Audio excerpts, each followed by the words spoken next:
Hi everyone, I'm so excited to be up here in Aptos. My friend David, he invited me to his beautiful place, like 900 feet up, and today he is going to show us how to make an anti-aging, anti-cancer health drink that I think that you can eat it at any time of day, but great for breakfast. So, Yeah. David? So actually, this is what we do for breakfast every day. My wife and I both like smoothies, and so it's a no-brainer and it's really easy. Um, Now, we'll go through each of the things. I always put this in first just because what I found that if I get them closer to the blades, it blends up better.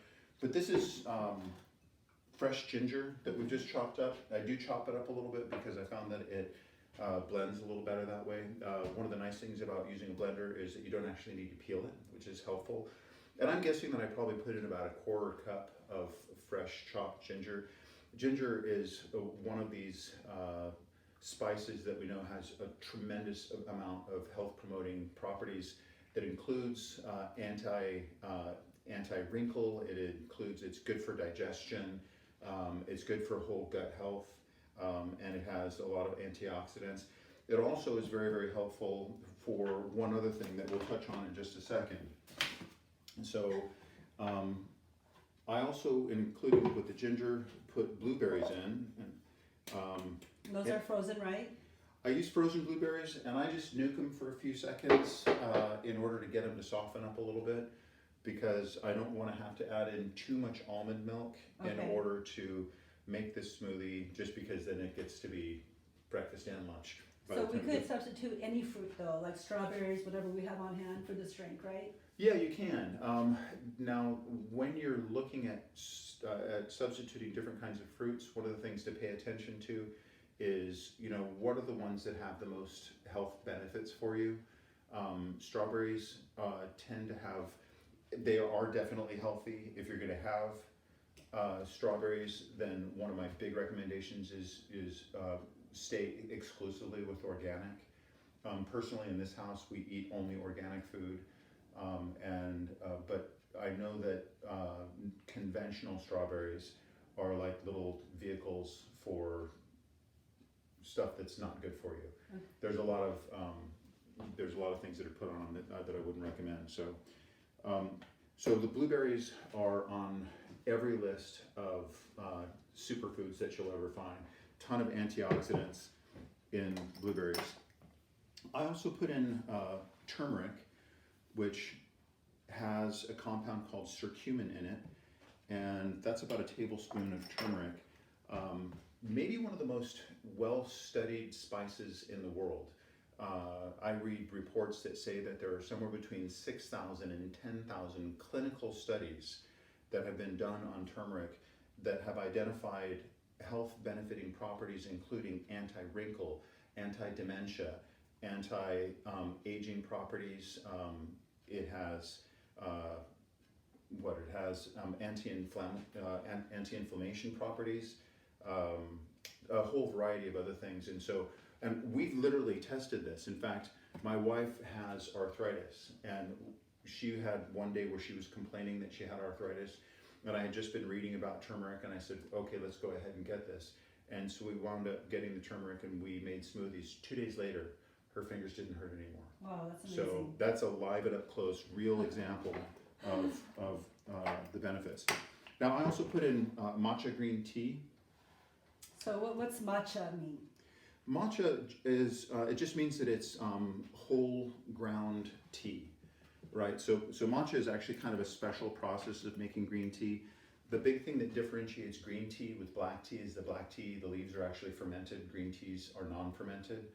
With matcha green teas, they are typically shade grown, which encourages a greater amount of chlorophyll in them, which has that health promoting benefit of chlorophyll.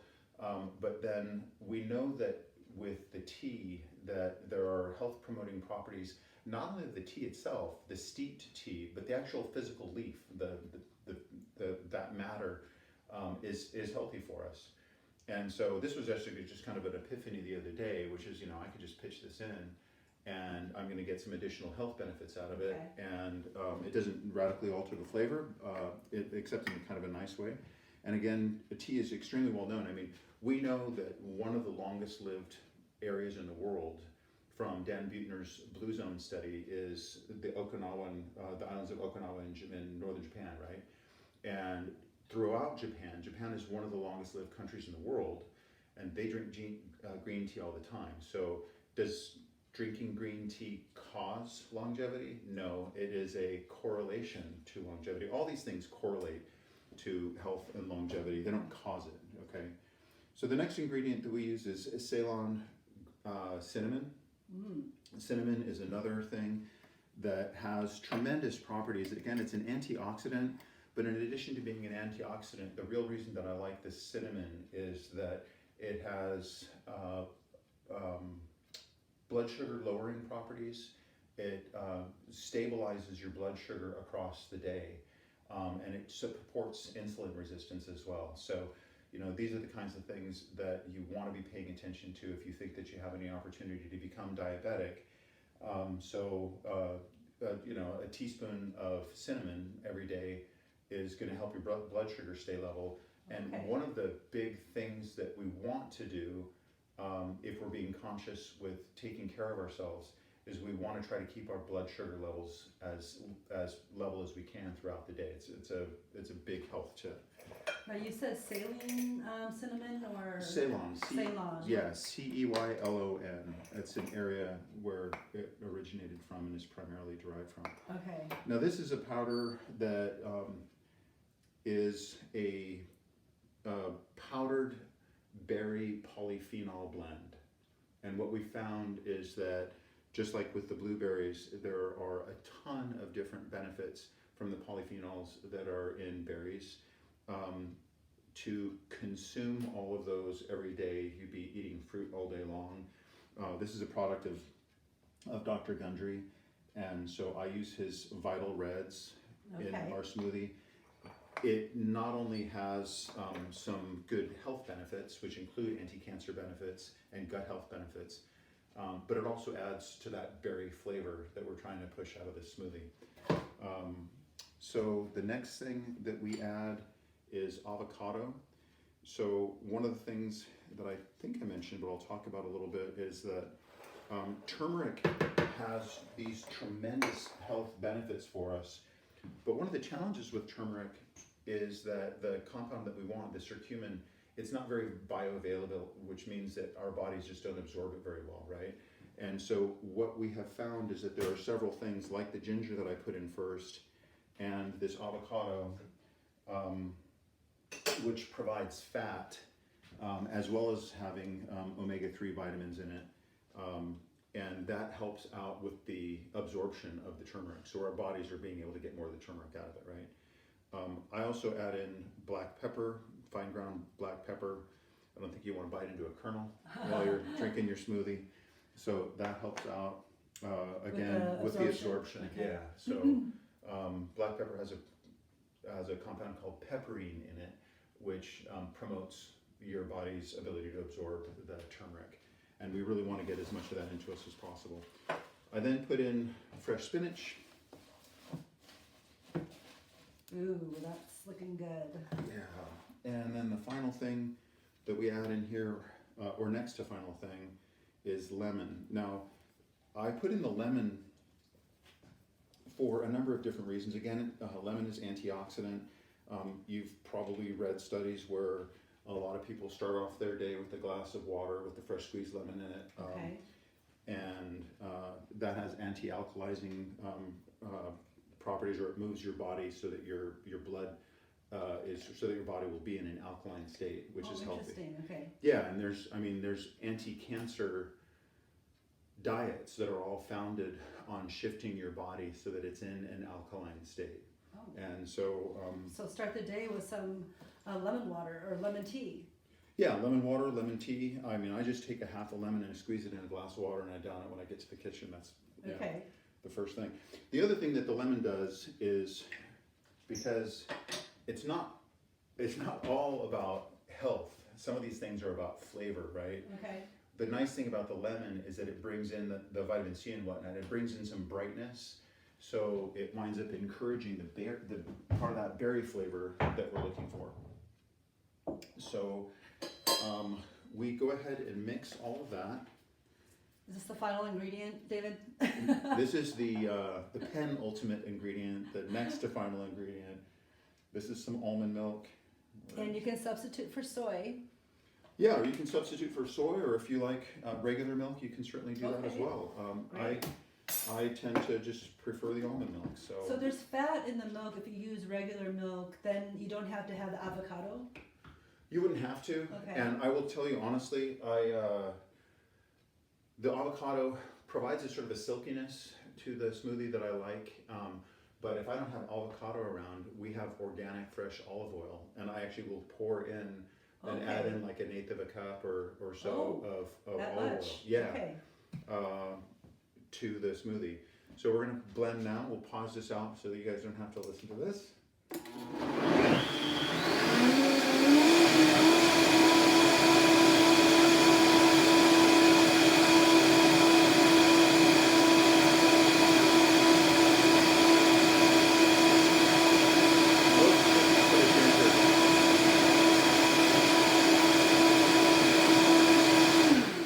So that was about like 15 seconds that you had. Right. You blended it. Yeah, exactly. Now the final thing that I put in there is protein powder. Oh. I use whey protein powder, which has branched chain amino acids, which is very good for you. And I put this in at the end Okay. because what I have found,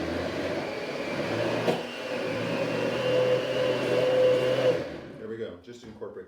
What I found is that if you put it in the beginning, then it causes the smoothie to incorporate a lot of air. If I had put that protein powder Okay. in the very beginning, the volume would be almost at the top. Wow. And so then you'd be drinking a very frothy smoothie. Okay, that's a good tip. I Yeah. hate the foam. Foam's So not is good. this like a power drink where after this I can go and work out? And is this what? Sure.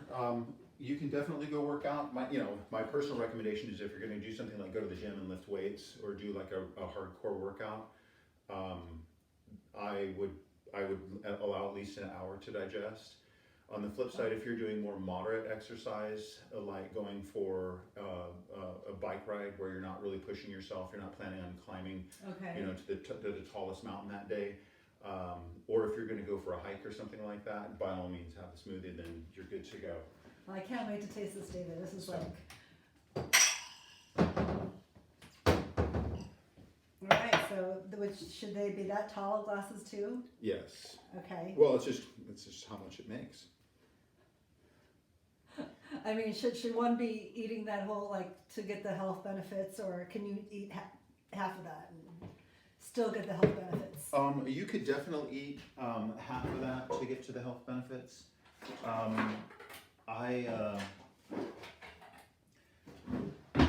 usually have more than that.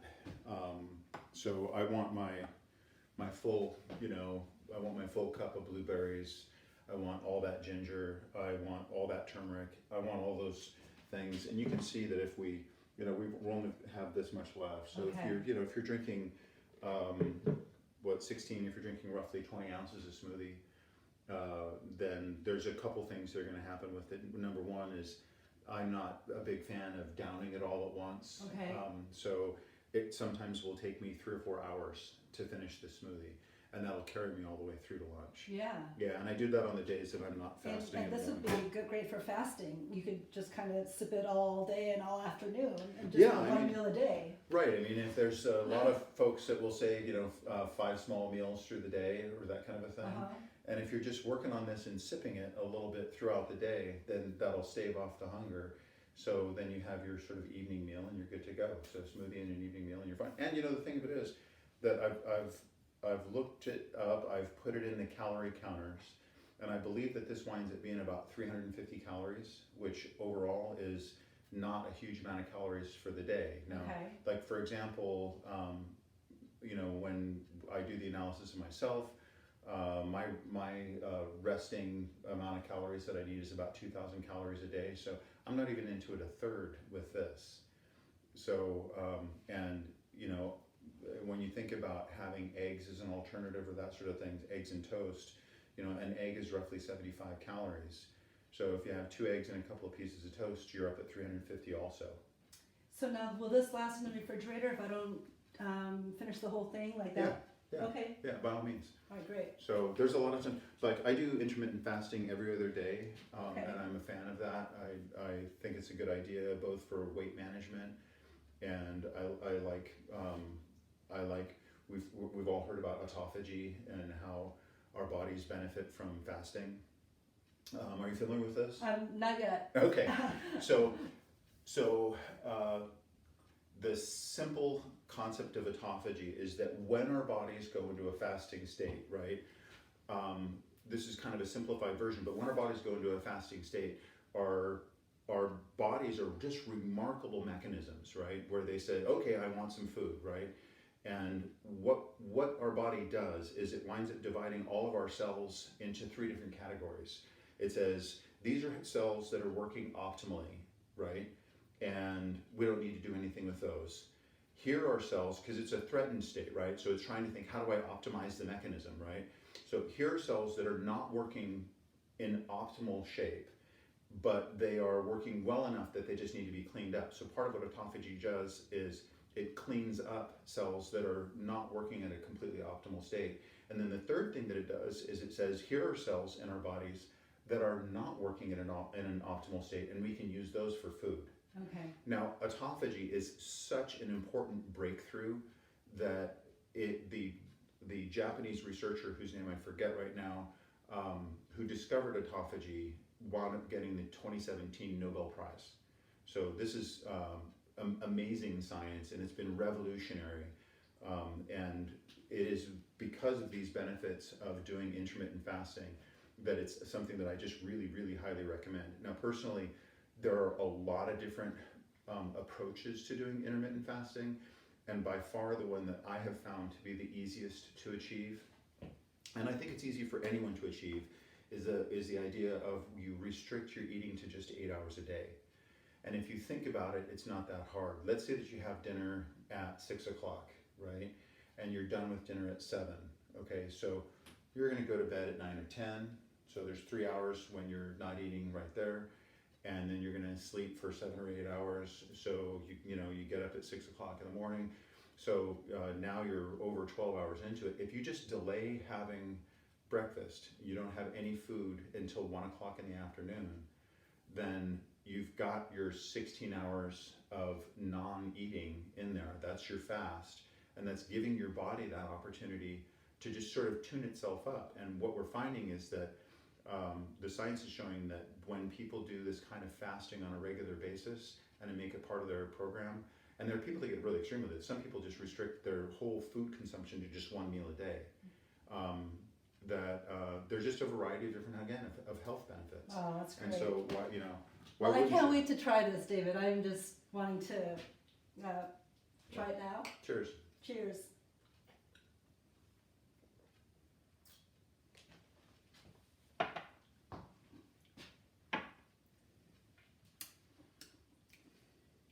So it's very interesting. Can really taste the ginger on the back end when I'm swallowing it, Mhm.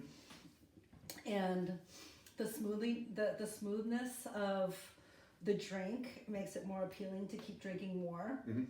So I can really appreciate this drink in the morning and see how I can drink it throughout my day and Yeah. use it to incorporate if I want to skip a meal, just like you said, because I really want to try fasting. Yeah, okay, good. And the thing about this is that now obviously you can put in as much ginger as I did, or you can back that off to, just a tablespoon or two. I'm a big fan of the ginger, so I just really think that ginger is one of those delicious foods. When we do stir fry, I put in a lot of ginger with our stir fry. My wife and I both totally love it. So, And it's really filling. I was hungry when I came up here, and now I think this is going to really fill me up. So I know we're going to go on a hike. all right, so let's get your honest feedback. Does this taste more like healthy, or does it also just taste good? At the very beginning, it tastes good, but then at the very end, for me, it's a little strong in the ginger, but and I'm tasting some pepper, and so for me, I think I would temper a little bit on the pepper and Okay. the ginger. What else could I substitute that's going to give me the same benefits as ginger? Well, again, the I actually wouldn't recommend not doing ginger. What we're trying to do here with this is really emphasize a lot of the benefits of the turmeric. Now, the for me, the biggest thing that I care about is, well, it's a couple things. Virtually most diseases, not all of them, but most diseases can be tied to inflammation, right? And I mean, we know that cancer is related to inflammation, and diabetes and a number of other things. They all sort of trace right back to inflammation. So if you can do everything that you can to minimize inflammation Okay. in your body, then that's a good thing. If you're looking to maintain your weight, I mean, turmeric is positively correlated with weight loss. So there's really great benefits there. Now, so if that's the case, and if your point is to do that, and again, for me personally, because my father has dementia, I am strongly encouraged to do everything that I can to prevent that for myself and to promote things that will also promote brain health, right? So turmeric, we know, helps to prevent dementia. So the question is, how do you make it so that it gets into your system? The ginger is an essential component of trying to encourage it to get into your system. So you want to add some form of fat, whether that's the olive oil or the avocado. You want to add the pepper for sure. These are just things that are, in my opinion, they're important ingredients. You can back these off if you want to meet your own palate and play around with it. But from my perspective, I would keep it in there just because I want to, That's a great drink. keep it healthy. Thanks so much, David. Yeah, my pleasure. Mm. So that's our morning meal.